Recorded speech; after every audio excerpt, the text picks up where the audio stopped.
You are listening to Shalena's YouTube channel. Living single, still in the passenger seat of her daughter's car, after the funeral, she sobbed uncontrollably. Her daughter held her hand gently, rubbing her back in a comforting gesture. "Mom, please don't cry anymore. You're not alone," she tried to console her. The mother could hear the effort in her daughter's voice as she struggled to hold back her own tears. She knew she should compose herself, but she couldn't help it.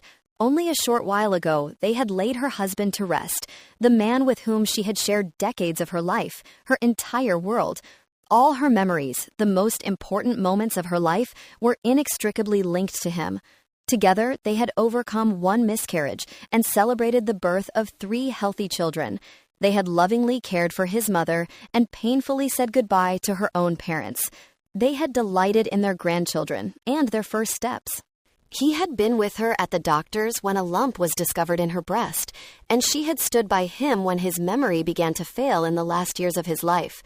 She recalled how furiously he had claimed she purposely hid his glasses, only for her to later find them in the freezer.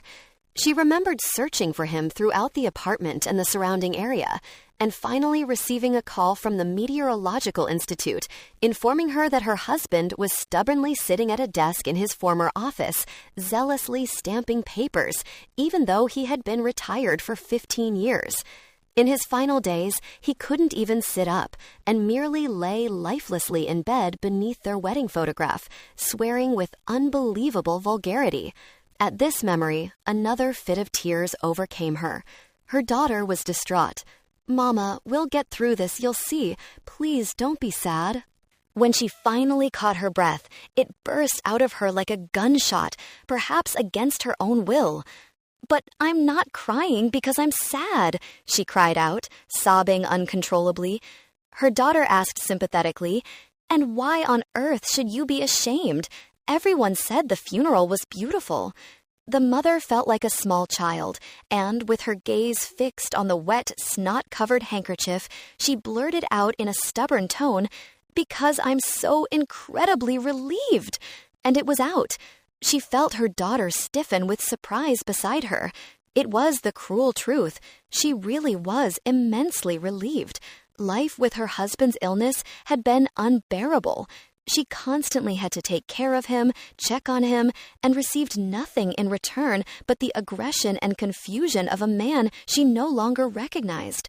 There hadn't been a single day in those last cursed months when she hadn't asked herself when it would finally end. A couple of times, she had even seriously considered whether she should end it herself, jump out the window, or turn on the gas. Twice, she had dreamt that, driven by terrible anger, she was holding a pillow over his face with all her strength. And now, she felt an indescribable relief that her husband had solved everything for her. One morning, she found him peacefully resting in their bed, lifeless. She glanced at the wedding photograph, and a quiet, "Thank God," escaped her throat. For a moment, she just sat by the bed, blissfully free of any thoughts. But soon a feeling of shame caught up with her. So she got up and frantically threw herself into arranging the necessities. Ambulance, morgue, funeral, wake, calls to the children, family, acquaintances. When she heard their shocked, unhappy voices repeating the familiar phrases meant to comfort her, "I'm so sorry for your loss. How are you?" And "He's in a better place now."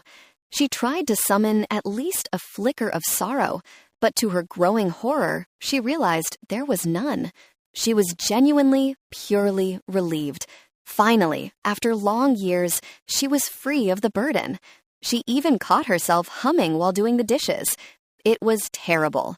To drown out the guilt, she decided to organize the most beautiful funeral the world had ever seen. Nothing was too good for her husband. She chose the most expensive coffin and had the tombstone on the family plot completely replaced. She dressed exclusively in black. She even bought a new black nightgown. She overheard her daughter and son-in-law remarking that she was overdoing the grieving, which gave her a sense of perverse satisfaction. With her children, grandchildren, and acquaintances, she spoke emotionally of her husband, how funny he was, how smartly he dressed almost until the end. He was an elegant man, a perfectionist, how wise and well-read, a true head of the family. However hard she tried, she couldn't conjure up feelings of despondency. She was horrified by herself. Her husband, with whom she had spent her whole life, had died, and she couldn't shed a single tear for him. She was truly going mad. Everything culminated at the funeral she had planned so meticulously. She sat in the front row, staring at the flower-draped casket, among which her enormous wreath with the inscription, "To my dearest husband," stood out the most. She crumpled a handkerchief in her hand, yet she had no tears to wipe from her cheeks. The priest and her son delivered touching eulogies, and when she saw those around her wiping their eyes, she pressed the handkerchief to her own eyes, but in reality, she was just masking her panic. Would she really not cry even now? Why did she actually feel like laughing? As soon as the thought of laughter crossed her mind, she couldn't shake it. For the rest of the funeral, she feared she would burst into laughter at any moment. The more she tried to think of sad things, the stronger the urge for crazy giggling became. The final straw was her niece, who approached her in the condolence line and hugged her tightly. "My sincere condolences, Auntie. You're bearing up so well," she whispered. "Yes, unbelievably well," her niece's husband said in a mournful tone as he shook her hand. A cold sweat broke out on her. Had someone noticed that she wasn't grieving at all? How was she supposed to force it? She was a widow. It wasn't appropriate to take it so bravely. She should be mourning. "Mama, are you feeling all right?" her daughter asked as she led her to the car. At first, she nodded uncertainly, but inside the car, she couldn't hold it in any longer. She completely lost control, even though she knew she shouldn't. She couldn't pretend to be unhappy anymore when she wasn't unhappy at all. "Oh, the shame," she sobbed, hiding her face from her daughter. "I'm awful." Her daughter hugged her understandingly. "Why would you be awful? It's understandable that you feel relieved. If you want to know, I'm relieved too." She stopped crying. "Really? Daddy was just suffering, and we were suffering with him. He wasn't even himself anymore. This way is better. We'll keep him in our memories as he was before." She slowly calmed down, although a false note still resonated inside her. "My daughter is right," she assured herself inwardly. It's normal that she feels liberated, and the sadness will surely come later, once she feels like herself again. Her daughter drove her home and was preparing to stay, but she sent her away. Even though her daughter protested, she wanted to be alone. She walked slowly around the apartment, then made herself tea and sat down in the living room armchair, simply listening to the silence. She felt so good, so wonderfully alone. She no longer suppressed the feeling. The sadness will surely come, she told herself. She remembered her acquaintance who had cried at the funeral almost as much as she had at her own husband's funeral years ago. "The worst part is being left alone at home," she kept repeating. "The walls are closing in on me. I have no one to talk to, no one to cook for, no one to graft the currants. Rudko always did that, and I don't know what to do without him. Not the children, not the grandchildren, no one can replace him." That's exactly how it will be, she thought as she sipped her tea. Nothing could replace her husband. After all, they had been together for so many years, and even more so since they retired. She had never had another man.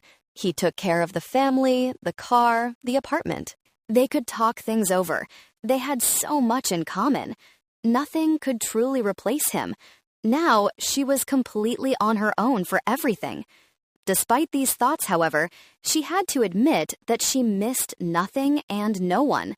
Yet, she quickly added to reassure herself, the following days she lived through automatically, somehow. She faithfully wore black, even to bed.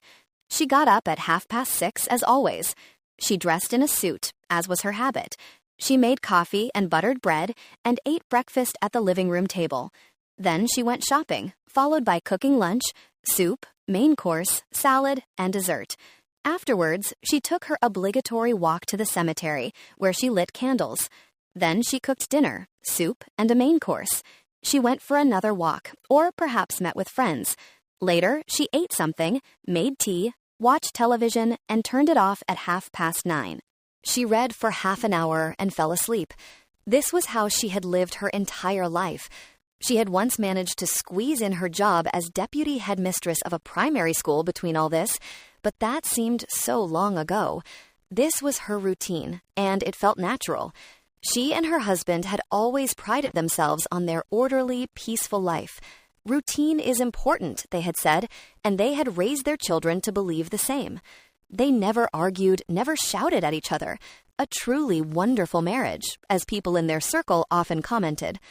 "Why don't I miss my husband yet?" she asked herself anxiously. For several weeks now, she had been talking to his photograph every day, telling him what she was doing, but even that didn't help. She felt somehow fake doing it. He was looking down at her from wherever he was now, and he was outraged because she wasn't sad enough. He couldn't have missed it. He always noticed everything about her. "Don't play games with me," he often used to say, even early in their marriage. "It's amazing how well you two know each other. You read him like an open book," her acquaintances would say with laughter and envy. The breakthrough came one morning when she woke up feeling completely dull. She couldn't fall asleep for a long time the previous night, even though she had turned off the light at 11:30. She tossed and turned until 3 in the morning, and every time she wanted to turn on the light or go get a glass of water, she felt as if her husband's voice would call out from somewhere, asking what she was doing and why she wasn't sleeping. In the morning, she wasn't quite sure where she was. Automatically, she got up and went to make breakfast for herself and her husband. 2 coffees with milk, 2 pieces of buttered bread. She checked to see if there was a napkin by each plate, and then quickly checked her perm in the bathroom to make sure she wasn't sitting at the table with her husband like a messy chicken. He hated it when people let themselves go at home. That's why they always dressed elegantly, even in private. She in a suit with a blouse, he in suit trousers, a shirt, and a button-up vest. Suddenly, she realized she was only wearing a bathroom and quickly ran to the bedroom to change before her husband woke up. There, she stopped in surprise, looking at his neatly made bed. It took her about 2 seconds to realize that her husband was gone, that no one would be checking the napkin by the plate or her perm anymore. At first, she thought she would collapse on the comforter, weeping. Instead, a deep exhale came, and again, the sincere word gushed from the depths of her soul. "Oh, God." The relief was so strong that for a moment it allowed no other emotion. She slumped onto the bed and stretched out luxuriously. Then her gaze fell on the alarm clock. It showed 9:30. She stared at the display in surprise. 9:30? And she had just woken up and was still running around in her bathrobe? She needed to quickly get dressed, have breakfast, and go shopping. Then she stopped herself. The reproach in her mind subtly shifted its tone and turned into a question. Do I need to quickly get dressed, have breakfast, and go shopping? It was 9:30, it was raining outside, she had slept well, and she had leftovers from last night's dinner in the fridge. She was sitting on her bed and didn't have to do anything at all. This realization was surprising, but she didn't feel she had discovered anything new. It was more like rediscovering something that had been dormant inside her for a long time. She made herself comfortable in bed and picked up a book. It was 9:30, and she was in her pajamas. She didn't have to get dressed, or have breakfast, or go shopping, or attend to her husband. She didn't have to do anything at all. At this thought, she purred blissfully. Her eyes fell on her husband's photograph. He looked at her with silent contempt. "There must be order," she heard his voice, as if he were standing next to her, smartly dressed in his suit, pedantic, brooking no dissent. "Go to hell!" It burst out of her spontaneously, and with a feeling of relief toward her husband's photo. The realization that there was no one here to bully her anymore suddenly filled her with unprecedented happiness. And when, as his stern expression suggested, he still refused to understand that things had changed, she snapped the frame shut without a shred of shame. Her husband was gone. She smiled. Why hadn't she done that a long time ago? She adopted her new life quickly, surprisingly so. One would think that after years of the orderly cohabitation everyone had envied her for, it would be harder for her to adapt to days without order, but the opposite was true. She realized that she had actually never liked order. Her husband had liked it, and he had always gotten his way in everything, but the days of his dominance were definitely over. She woke up when she woke up, and sometimes she stayed in bed and read. Instead of home-cooked meals, she started going to a restaurant. What kind of nonsense was it to cook 2-course meals twice a day? He, her husband, always demanded fresh, warm food. But she didn't demand fresh and warm food. She was always just the one who had to cook it and serve it with a napkin and silver cutlery. God forbid she forgot something, like the dessert forks. Then her husband would sit silently at the table with a hurt look until she herself realized what the mistake was and ran to correct the gross breach of etiquette. And how he always wanted her to be perfectly groomed, even when she was just taking out the trash. Even when preserving cherries, she had to wear heels, a blouse, and a skirt, over which she tied a perfectly starched apron. "Our mother is always elegant," he would say with satisfaction, and her children, grandchildren, and acquaintances would repeat it after him. "It's simply in her," they would add. Nonsense, she thought now, as the heels snapped off her pump while she was walking through town, shoes she wore even at home because of her husband. He couldn't stand slippers. He felt that once people put on slippers, they completely let themselves go, and it was only a matter of time before they ended up in a low-end pub soaked in beer and shouting vulgar songs while drunk. When her heel broke, at first only a polite nonsense escaped her. But then she pulled herself together and properly swore a good, hearty oath as the situation demanded. Immediately after, she went into the nearest shoe store and bought the most modern, gaudiest, flat-soled sneakers they had. "You wear Skechers, Grandma?" her granddaughter asked her in disbelief, and even though she didn't know what they were, she nodded proudly. The obligatory blouses and suits, which her husband had cared so much about, she threw into the trash can. When she saw her uniform, which she had been forced to squeeze into for so many years, in the bin, she felt a pang of regret. She felt she hadn't said goodbye to it properly. So she went for matches, set all the clothes in the trash can on fire, and the neighbors called the fire department. She stood behind the curtains in her apartment and couldn't stop laughing as she watched the firefighters battling the burning blouses and aprons. The next day, the woman spontaneously enrolled in a computer course. She sat there among people half her age and didn't feel she understood anything. Nevertheless, she headed to an electronics store and bought a laptop. At home, she placed it with sacred reverence on a crochet doily on the living room table and gazed at it devotedly with one eye all evening. Simultaneously, she stuffed herself with popcorn and watched television series late into the night. She deliberately scattered some popcorn on the floor and stamped on it, amused by the thought of her husband, who was in bed every day at 9 o'clock and who required the entire apartment to be thoroughly spotless so he could turn off the light at 9:30. He used the plural form when speaking of household chores, but she soon discovered that she could fall asleep even in an untidy apartment, and what's more, sleep exceptionally sweetly. One day, for lunch, she cooked herself hot dogs, which her husband had never considered a proper meal, but rather a sign of absolute moral decay.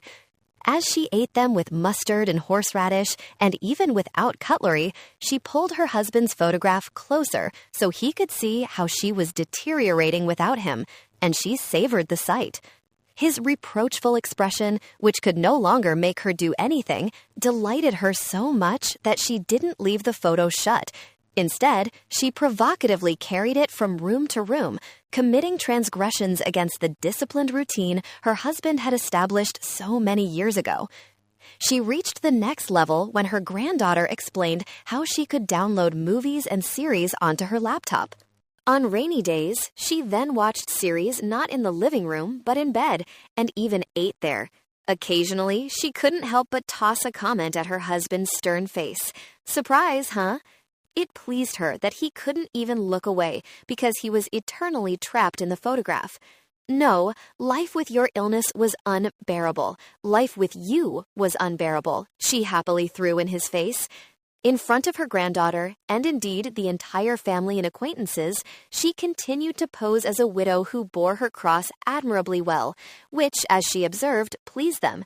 Perhaps they were just relieved that they didn't have to visit her every day, comfort her, and come up with things for her to do. Grief that could be managed, that's exactly how everyone wanted to see her, and she granted them that.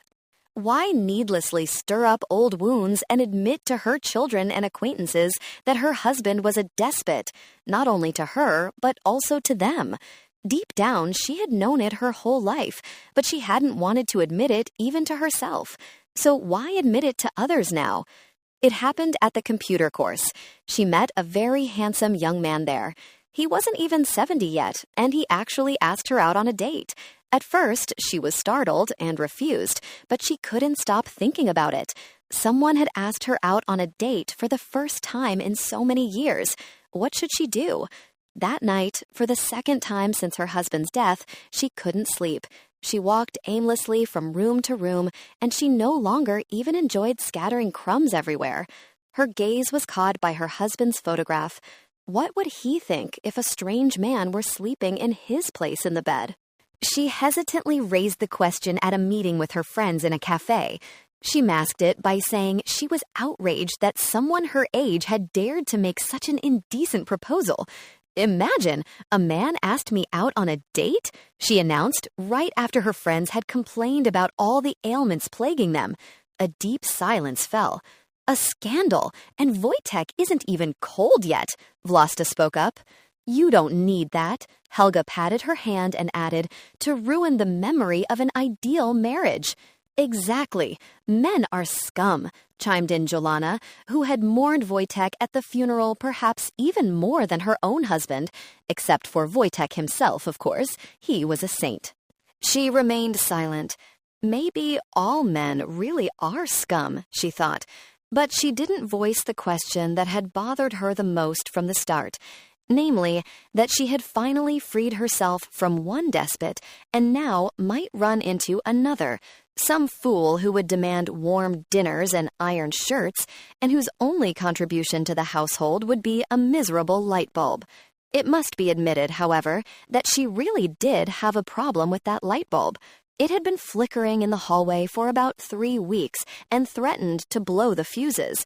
But when she finally decided to change it herself for the first time in her life, she discovered that it wasn't nearly as complicated as her husband had always tried to make her believe.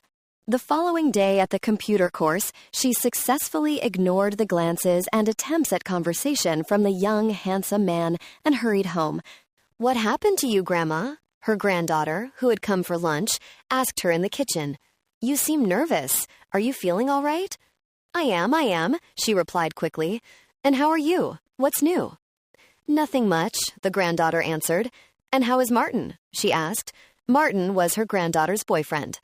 "I got tired of him," her granddaughter confessed without a trace of regret. "Don't say it. I don't want to tie myself down yet, you know," she said as if to herself, as she carried the cucumber salad to the table. "I guess I want to enjoy the single life first." She stood in the middle of the kitchen with 2 bowls in her hands and her mouth open. "Coming?" her granddaughter called from the dining room. "Oh, right," she replied, quickly picking up the potatoes that had tumbled out of the bowl onto the floor. 2 days later, at the computer course, she herself invited the young man, not even 70 yet, for coffee at a nearby cafe. Maybe she would invite him out again afterward, or maybe she would never see him again. Maybe she would go on a date with someone else. Maybe with that widower who lived 2 houses down. She didn't have to rush anywhere. She could finally enjoy herself. She could finally be single. She had just turned 78.